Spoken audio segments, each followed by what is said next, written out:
Welcome. In this lesson we develop the capacitor, or shunt, filter from first principles. We will begin with the need for filtering, examine charging and discharging, state the assumptions, and then derive peak-to-peak ripple, DC output, RMS ripple, and ripple factor for both half-wave and full-wave rectifiers. We finish with a numerical example and practical design points. A rectifier makes the voltage unidirectional, but the result is still pulsating DC. We can regard that output as a steady average value plus an unwanted alternating component called ripple. Ripple factor is the RMS value of the ripple voltage divided by the DC value of the voltage. Without a filter, the ripple factor is 121% for a half-wave rectifier and 48.2% for a full-wave rectifier.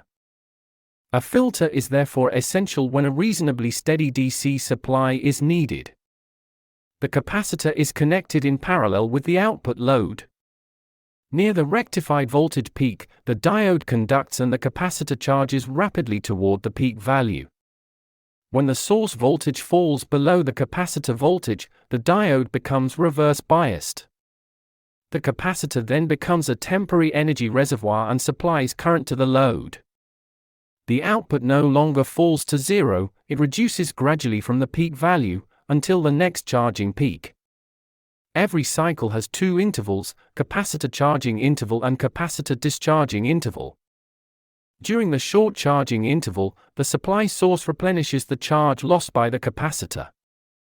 During the much longer discharging interval, the capacitor is disconnected from the source because the supply voltage goes lower and diode becomes reverse biased. During this interval, the capacitor feeds the load through RL. The time constant is RLC. In a half-wave rectifier, the peaks occur once per supply cycle. In a full-wave rectifier, useful peaks occur twice per cycle, so the discharge interval is approximately halved. The derivation uses 5 standard approximations. The diodes are ideal. The capacitor reaches the peak at each charging event. The time constant RLC is much larger than the supply period. Conduction through the diode occurs only for a short interval near each peak. Finally, because the ripple is small, the load current is treated as almost constant. These assumptions define the range in which the final design equations are accurate. During discharge, the capacitor follows the exponential law shown. When RLC is much greater than the discharge time, the exponent is small. Retaining the first two terms of the exponential series makes the discharge nearly linear.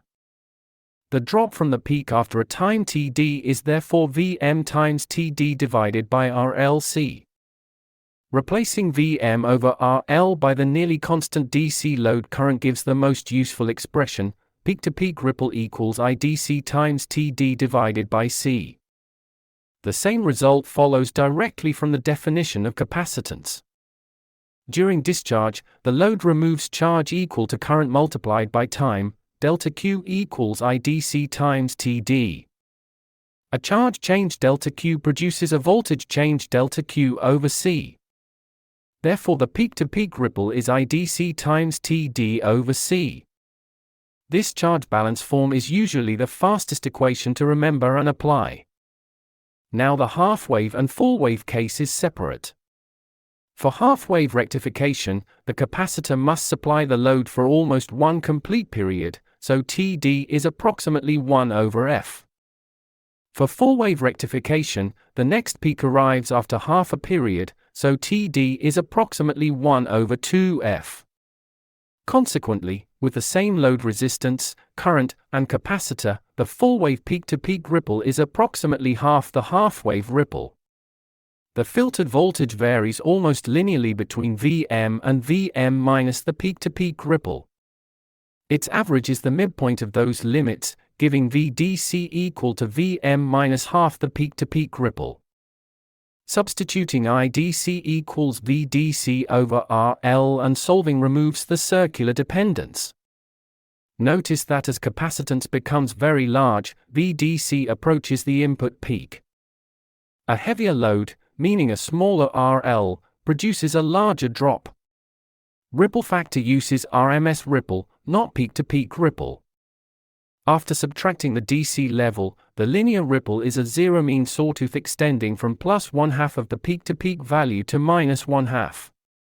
Squaring this waveform and integrating over one ripple period gives the peak-to-peak value squared divided by 12. Taking the square root gives VR RMS equal to VR peak-to-peak divided by 2√3, or about 0.289 times the peak-to-peak value. Dividing RMS ripple by the DC output gives the ripple factor equations. For a half-wave rectifier, gamma equals 1/2√3 FCRL. For a full-wave rectifier, gamma equals 1/4√3 FCRL. Ripple decreases when capacitance, load resistance, or frequency increases. The full-wave circuit gives half the ripple factor because its ripple frequency is twice the supply frequency. For design, rearrange the ripple factor formula to solve for capacitance. The required capacitor is inversely proportional to allowable ripple, frequency, and load resistance. For the same ripple specification, a half-wave rectifier requires twice the capacitance of a full-wave rectifier. Remember that reducing ripple by using a very large capacitor also increases short charging pulses and peak diode current. Consider a 15-volt RMS transformer secondary at 50 Hz, feeding 500 ohms through a 1000 microfarad capacitor. With ideal diodes, the peak value is √2 times 15, or 21.21 volts. We will use the same input, load resistor, and capacitor for half-wave and full-wave operation so that the effect of doubling the ripple frequency is easy to see. For the half-wave circuit, the closed-form DC equation gives 20.80 volts. The load current is 41.6 milliamperes. Substitution into IDC over FC gives a peak-to-peak ripple of 0.832 volts.